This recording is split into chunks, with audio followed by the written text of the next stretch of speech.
The World Congress was one signature away from going perfectly. Then the dinner venue exploded, Zeranus moved, and Damargania went silent. Before I could reach one battlefield, 3 were already burning. AI Anime and Manga presents. If you want more slime chapters like this, like, comment, and subscribe. YouTube members get upcoming episodes early and help cover the narration, subtitles, thumbnails, and rendering that keep the project moving. The signing ceremony is still in front of me, but the first explosion has already stolen the night. The World Congress had proceeded smoothly so far. That, of course, was thanks to the prior arrangements we made. We had already secured all the votes we needed to pass our resolutions, so nothing unexpected was about to happen there. Besides, there was no way anyone would be foolish enough to oppose this legislation right when we had worked out a deal with the Empire. Masayuki, as Emperor, stood up to sign the document. Loud cheers and applause filled the room as everyone watched him step up to the stage. It was all going just like we planned. Testarossa and everyone else who worked so hard toward this day were showing off contented smiles. She was the MVP behind the curtain for all this, so I would definitely have to reward her later. So, sign it. Come on, hurry up. Then we had that fun dinner thing waiting for us. I knew Hinata was going to change into a fabulous dress for it again like she did at my last party. I knew because I had arranged the whole thing, even putting in a good word with Luminous. She would be tailoring a, shall we say, very provocative design for Hinata. The whole thing was perfect. The bribe was not exactly cheap, but then, we both wanted to see this happen. Luminous, being the kind, understanding woman she is, wound up agreeing to a very reasonable price. And as I was having these prurient thoughts, I even considered ditching this ceremony entirely so I could get to the party venue early. I heard a loud explosion from the direction of that venue. A beat later, the assembly hall began to shake. Velgrind cried, "Masayuki, are you all right?" Masayuki blinked. Huh? What's going on? Whoa, don't get all touchy-feely with him. Velgrind was right next to Masayuki, the perfect bodyguard, but I could not have her trying to make out with the guy every chance she got. With her around, Masayuki's safety was a given, but I at least wanted to show a little concern. You okay, Masayuki? I asked. Masayuki looked around the chamber.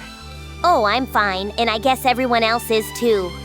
I joined him in checking the room, and I have to say, these guys were hand-picked counselors for a reason. Every one of them remained calm. Oh, of course, if this was enough to rattle them, they would never be able to work alongside me. Before I knew it, Testarossa had already sprung into action, getting everyone organized like nothing was amiss.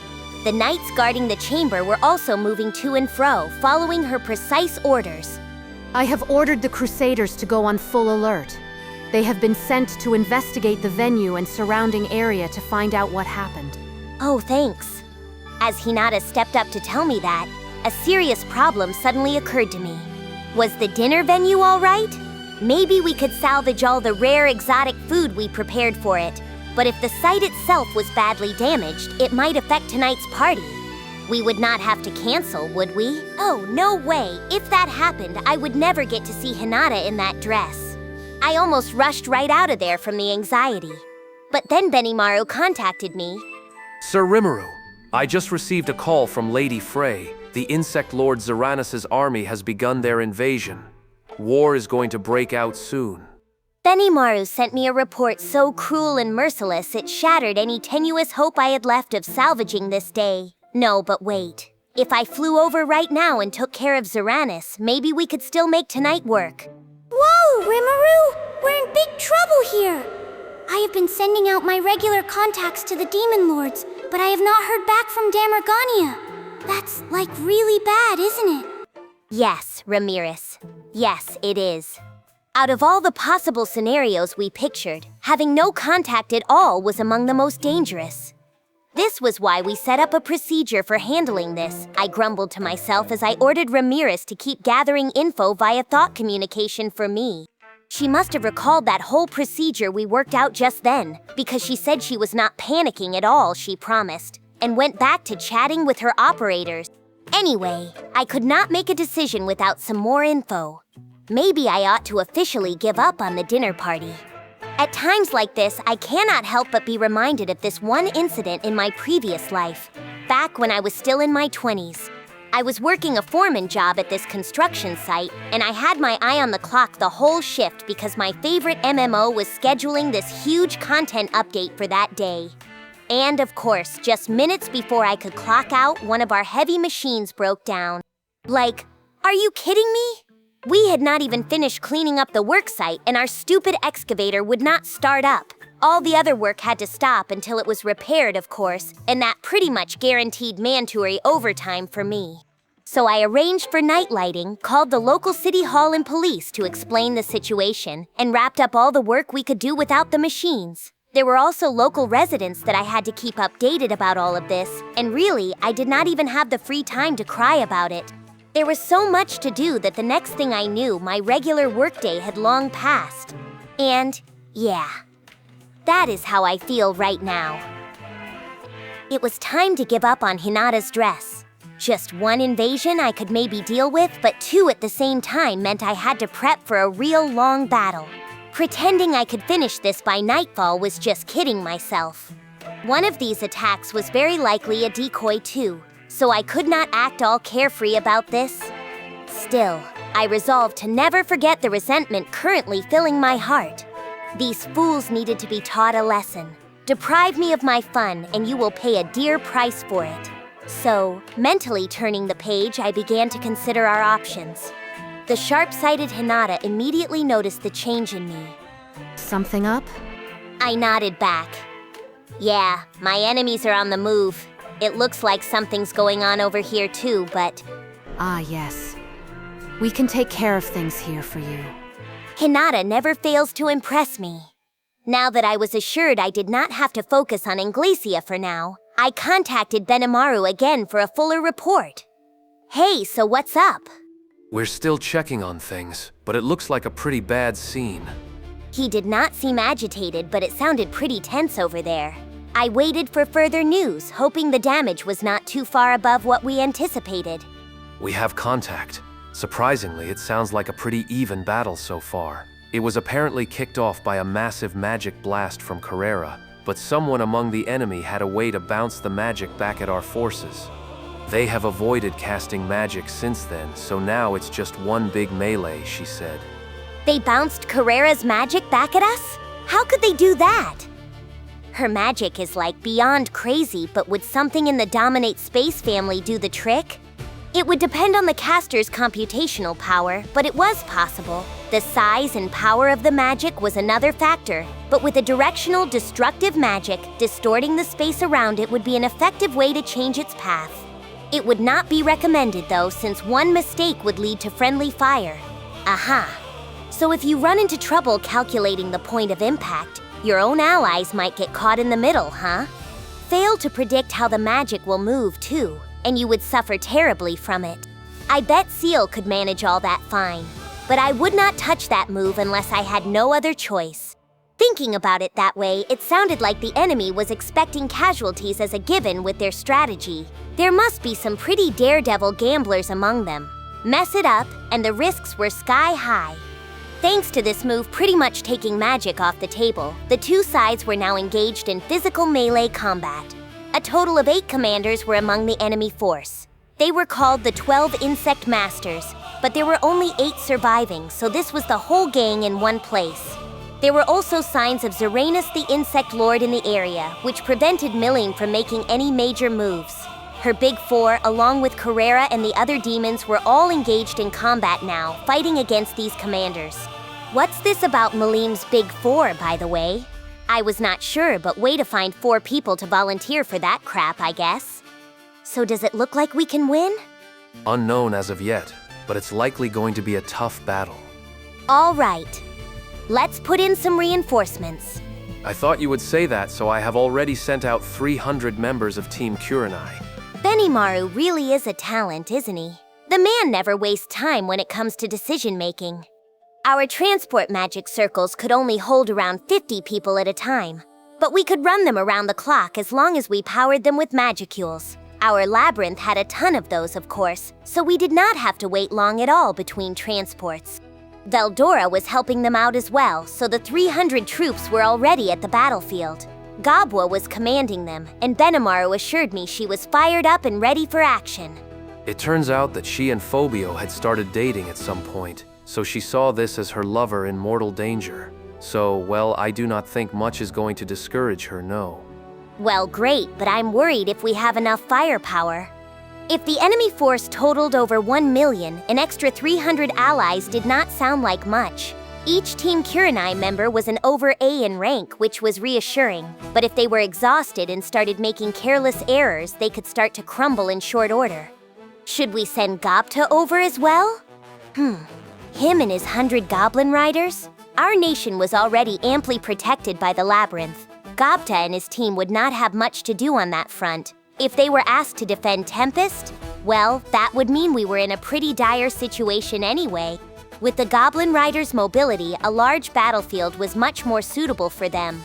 Things would be a lot tighter for them if put into a labyrinth fight. No point saving them for some rainy day, I suppose. Okay, let's do that. Ranga, go with Gobta and keep him safe. Ranga answered from my shadow. At once. Ranga's presence disappeared from my shadow. That was a relief. But then I heard Benimaru laughing about something. You constantly spoiled Gobta, Sir Rimuru. Oh, how so? Well, he is quite capable by himself too, you know. You do not have to worry so much about him. He will be just fine. Yeah, but you know how he trips up sometimes. In normal life, yes, but he's all business on the battlefield. Then again, maybe being a little overprotective is the right call for this war. Benimaru did not sound so jovial any longer. I suppose he sensed something disturbing about all this. So you think our enemy's pretty strong too? It's weird. I can see them through the eyes of Geld and the others, but there's no fear at all among the insects. They just keep tirelessly attacking, even climbing over the corpses of their comrades. Wow, creepy. As Geld put it, they remind him of himself and his orcs when they were being ruled over by his lord. Oh, the unique skill Ravenous? That was more of an unpleasant memory than a nostalgia trip, but I got the picture. Regardless, I'll pray that everyone's okay. Keep monitoring the situation. If things look really bad, don't hesitate to jump in too. I'm aware, sir. And that was the end of our chat. I next reached out to Ramiris. Any response yet? Hang on one sec. I'm in the middle of something important. Oh, Rimuru! Hey, listen, this is like way beyond bad. Pipe down, lady. I did not know who she thought she was talking to, but how could she get her thought communication signals mixed up at a time like this? She had not been lazing out on her training, had she? But, oh, right, Trainee and Beretta were helping out. As long as they were, I trusted Ramiris and all, but now I was wondering if I should have placed her in a command role. Hey, can you put Beretta on the line for me? Hang on, you can trust me. Just do it, please. Roger. This was not a debate. I was not being gruff with her because I was still pissed off about Hinata's dress or anything, but this was an emergency. I was not playing around here. Let's hear what Beretta had to say. Beretta answered with his usual composure. We received a contact from Sir Zonda a moment ago, sir. Lady Ultima had ordered him to travel to a region where his communications would not be blocked. That's Ultima for you. Unlike a certain lazy bum of a fairy, she at least stuck to protocol. So what are they looking at? Beretta reported he described the enemy as fearsomely strong and asked for immediate backup. But what do you think we should do? Would it be better to call on the other demon lords and have them bring their forces back? That was one option, yes. But the words fearsomely strong stuck with me. Any ill-advised troop movement could make us fall into an enemy trap. If possible, I would like each of them to keep at least a small force on hand. Besides, Englesia was under the rule of Luminous, and I could not borrow anything from her. Leon was in enemy hands, and Guy was ensconced in El Dorado and not in a hurry to move out. Unless this was a Velzard attack, I felt everyone was better off staying where they were. So does that mean I am the only demon lord with any deployable troops to spare? I wondered what I should do. Break out some of our labyrinth forces? Or just head out myself? Englesia was a worry, but I did not sense any major hostile force nearby. Testarossa was here in the capital too, and Hinata's crusaders were on the scene. Luminous would certainly send reinforcements if necessary, and if all else failed, there was always Velgrind. Which meant Beretta's next report made my decision for me. Beretta said, Sir Rimuru, I have a follow-up on the enemy. They have confirmed the presence of Sir Dino and Sir Leon. If Leon was there, I was due to engage him. Now I had no reason to waver. We had to stick to the plan. It was my job to bring Leon back on our side. I might have had some regrets, yes, but I would use them as my motivation as I kick some ass over there. All right, I'll head over. Benimaru will take command here. Also, tell Ramiris to stick to her damn training for me. Beretta's voice carried overwhelming melancholy. Understood. I took it at its word. I was not gonna ask Ramiris to suddenly become this brilliant military commander, but I really needed her to do things by the book. Now I could not help but think it was a mistake to remodel the control center. I tapped into all my memories to make it into the most luxurious, atmospheric war room I could picture. Fancier than anything you would see in some sci-fi manga or anime. But thanks to me wasting so much money on whatever I wanted to do, now everybody wanted to sit in those fancy commander's chairs, which was annoying. I even prepared a special Ramirez-size seat for her, and I am sure she was probably glued to it now. But, yeah, playing Big Army Man is great and all, except now we were in an actual war. I better make it clear to everyone that they were expected to do their duty. A gentle-looking man stood in front of Daggrull. His name was Fenn, and he only looked kind-hearted when compared to his brother. He had a giant's height, but he was more slender, with supple, well-toned muscles. His skin was a milky shade of white, like all pigmentation had forsaken it, the result of being kept in an isolated, sun-free room for an inordinately long time. His green hair was long and shaggy, and his eyes shone like jade. He wore a long, loose-fitting robe that revealed his chest, along with chains wrapped around his waist and shoulders as an accent.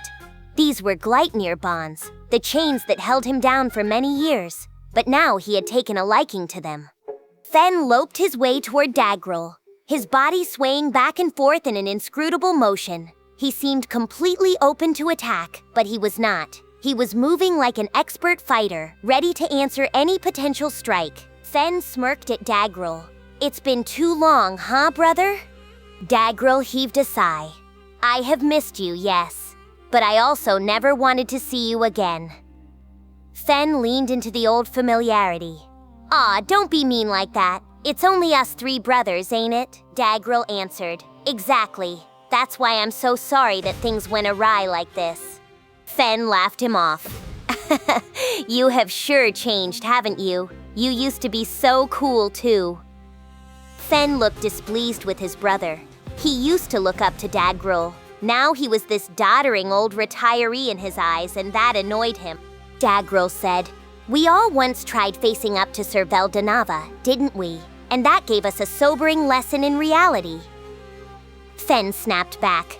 That's just an excuse, isn't it, Daggrull? I will never see that as a defeat. Are you kidding? Daggrull said. We only stand here today thanks to his mercy.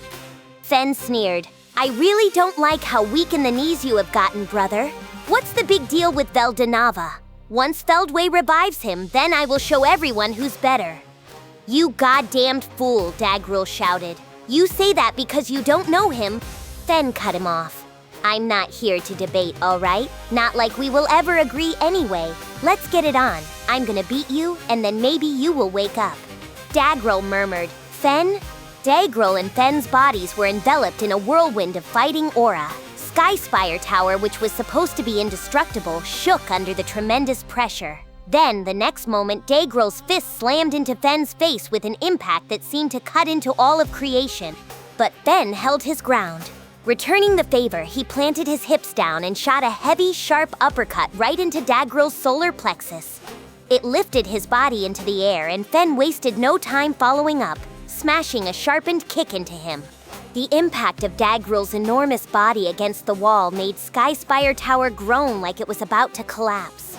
But Daggrull got up like nothing happened to him. Fenn clicked his tongue.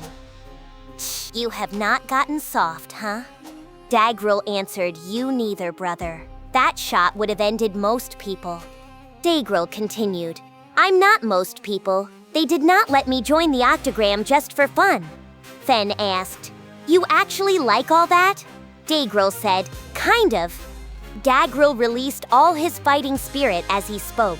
His existence points numbered over 40 million, and while Fenn's count was greater, the sheer pressure he imposed on him was on the level of a true dragon. Now the match would come down to one thing. Who was the better fighter? Leon quietly stepped onto the battlefield. Standing before him was Glasord, the middle brother between Daggrull and Fenn. At nearly 7 feet tall, he was large compared to other races, but rather diminutive for a giant. His skin had a yellowish tone to it, somewhere between his two brothers in shade, and his purple eyes shone with an intelligent glow. Being sandwiched between the broad-minded Daggrull and the born rebel Fenn made life hard for him sometimes, but he saw the importance of standing up for himself too. He knew what his natural disposition was, and he was not about to try defying it. This was why Glasord preferred to use a large two-handed sword, a weapon that required skill to use, a rarity for giants who preferred bludgeons or bare hands. This was an all-out offensive style with no shield, showing just how confident Glasord was with it. His EP was a bit under 2 million, making him look positively wispy compared to his brothers, but he was still a full-fledged member of the million class. His battle technique, meanwhile, was by far the best among his brothers. Glasord addressed Leon. You are the Demon Lord Leon, I presume. My name is Glasord, second in command of the Giant Legion. I had hoped to test my skill against you when you had not been robbed of your free will, but that will have to wait for another time. For today at least, you will be giving victory to me. He took a step toward Leon. Dino, looking as listless as ever, was standing before the very gentlemanly-looking Veyron. As a Duke-class demon peer, Veyron was the second most powerful man in rank under the Grand Duke-class Moss. But against a primordial angel easily comparable to a primal demon, he had to admit that the odds were more than against him. Still, it was a better situation than what his master Ultima faced against not one but 2 primordials. He had a role to play, and he intended to fulfill it. He had to stall for time.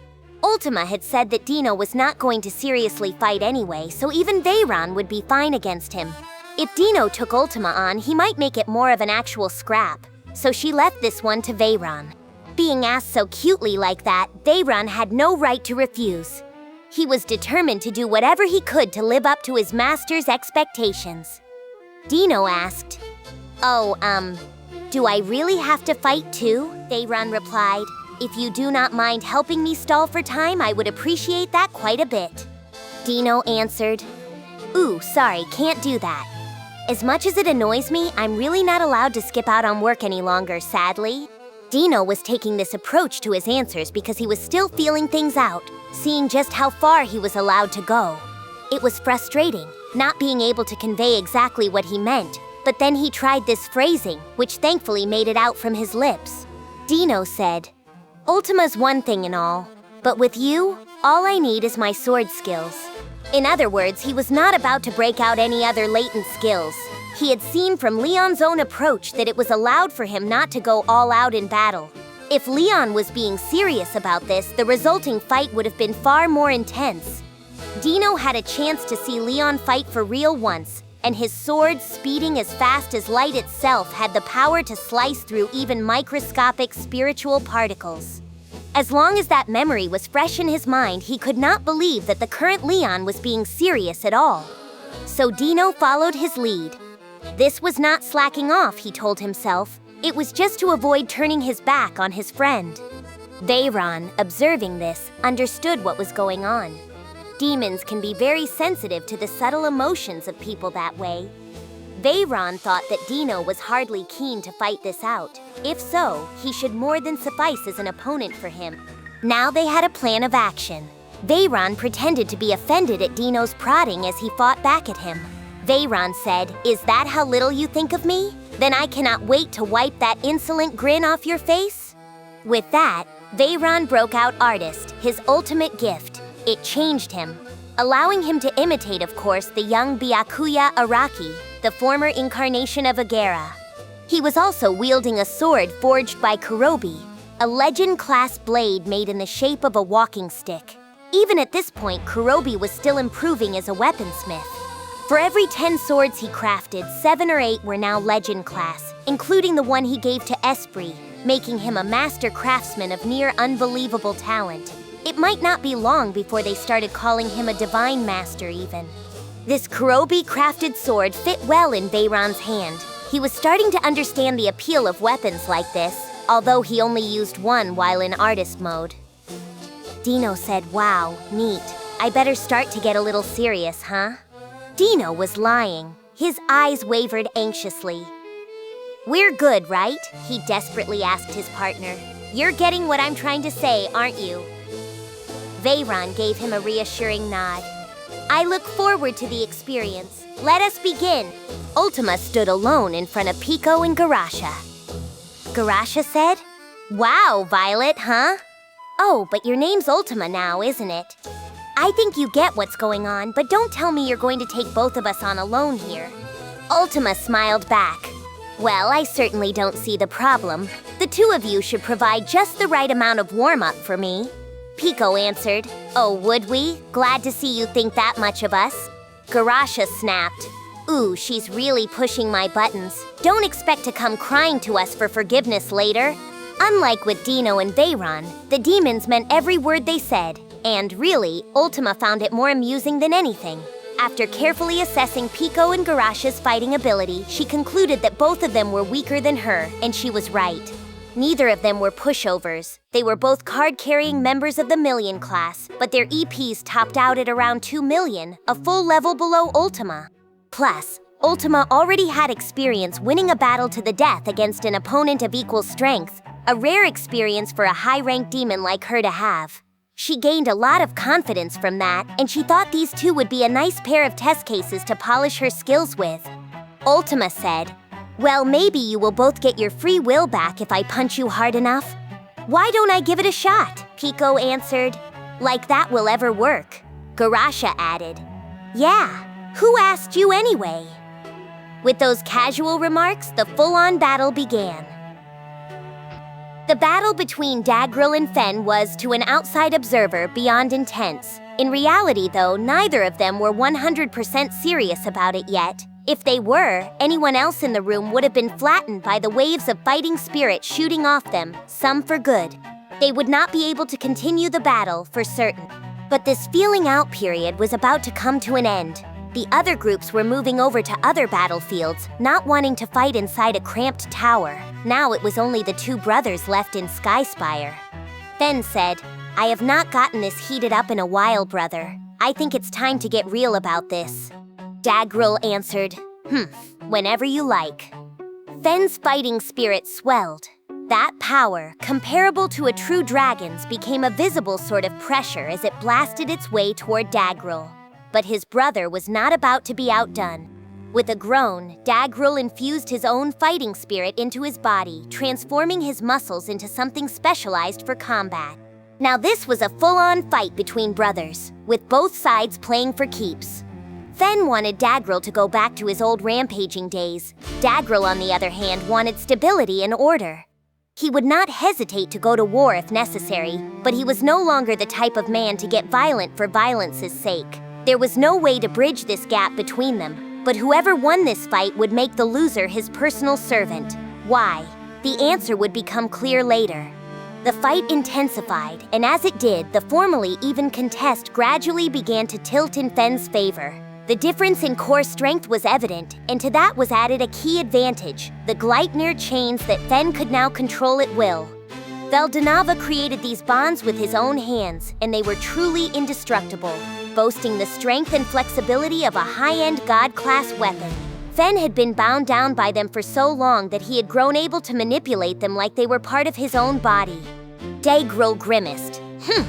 Impertinent little, if you have cornered me this much, you have grown even stronger than before." Daggrull left himself open just long enough to have his hands and legs firmly bound up by Gleipnir. He grimaced in pain as he spoke to the grinning Fenn. Fenn said, "Come on, brother. Have fun enjoying the bitter memories of the pain I experienced." With those words, Fenn delivered a bone-breaking headbutt. The moment he did, Daggrull and Fenn's souls touched, their memories and emotions intersecting. This was how they shared memories, and then Daggrull remembered. Fenn asked, "Do you recall it now, brother?" Daggrull breathed out. "Whew. I feel like I have just woken up." Fenn's smile widened. "You do? Well, great." Then, with all the brotherly love in his heart, Fenn extended a hand to his opponent. Daggrull clenched it tightly. Daggrull bellowed, "Now it is time for war. Let us show the world the might of our legion of divine giants." Fenn smiled appreciatively. "By all means, brother. That's exactly what I hope to hear from you." The Demon Lord giant who protected Skyspire Tower as part of the Octagram was no more. In his place, the evil god of ancient times had returned. Daggrull's shouted commands summoned the rest of the warriors in the giant tribe. This band, freshly renamed the Bound Titans, began to march into the barren lands, ready to recreate the violence of ancient times anew. It was hardly an orderly advance. Each of them took up their own choice of weapons as they heeded their King Daggrull's order, obviating the need for prep time and letting them take collective action with a speed that laughed in the face of modern army logistics. Glasord, who was lashing away at Leon, was no exception to this. Glasord said to Leon, "It seems I have no reason to be hostile toward you. I look forward to serving as your comrade in arms from now on." The moment he said it to Leon, Glasord left the battle. Unfazed, Leon took prompt action. If Fenn won his battle, this eventuality was a foregone conclusion. It was Ultima who felt like crying now. Ultima muttered, "Whoa, are you kidding me? No matter how much stronger I have gotten, this is just a little too much." She could not be blamed for griping about it. An entire allied force had just jumped ship on them. The enemy was executing the very strategy that Rimuru was trying to make happen. Fortunately, the now hostile Daggrull ignored Ultima and the others as he joined the Giants' march. Maybe this was not all that fortunate, but if they stopped to attack them, defeat would have been inevitable, so lucky was the only way to describe it. Outside of that, things could not be much worse. Even Veyron, who was carrying out a very balanced, no-sweat sword skill demo with Dino, could not hide his concern. Veyron asked, "What are we going to do, Lady Ultima? Our numbers will keep dwindling if this keeps up. Perhaps we had best retreat and regroup." He was willing to invite Ultima's ire upon him for this suggestion, so concerned was he about this. But Ultima was silent as she thought it over. Garasha and Pico, who were indeed losing pretty badly against her, took this opportunity to rally a bit. Garasha said, "Hey, you are stronger now, I'll admit it, but you do not stand a chance now that Daggrull's joined in too, huh?" Pico chimed in, Right, so why don't you just say uncle and retire to the demon realm for us? We won't follow you in there, we can just call it a draw due to injury, okay?" Much like Ultima, both of them had been fighting without using any of their special skills. Thanks to that, they had suffered the humiliation of going 2-on-1 against a foe and losing. But now they saw a chance at a comeback. No matter how bad things looked for them, this new development was like a ray of sunshine. Ultima's voice grew sharp. "Ah, shut up. I know that, all right. But if I retreated at this point, I would never live it down with Sir Rimuru." Ultima was getting grumpier and grumpier. She was fighting an impulse to just abandon all restraint and go wild on the battlefield, no matter if they could win any longer or not. Rimuru told her that Dino and the others were simply under Michael's control. That was why they were trying to neutralize them without getting really serious about fighting. But now there was a thornier question. If they went all out here, could they defeat all the enemies in front of them? If they did not care about killing people, that would raise the chances. But even then, Ultima did not think it was a sure thing. Out of Leon, Dino, Pico, and Garasha, she believed Dino was the most difficult enemy. And if Leon and Ultima fought a serious battle, it would not be surprising if either of them won too. In other words, it just did not seem worth it. Ultima was screaming at Veyron right now because she knew deep down that he was right. She wanted time to ponder her next move, but time was the one thing she did not have. So she firmed up her resolve. Ultima declared, "We have to trust in Sir Rimuru. I'm sure he will be there soon, so just try to keep our enemies pinned down until then. Any objections, Veyron?" Veyron answered, "No, my lady." The plan was now in place. A truly wise decision. You have my praise, Ultima. And just in time, the long-awaited reinforcements arrived. Route confirmed. The next episode and full playlist are ready. Then don't stop here. Keep watching in story order and subscribe before the next part drops.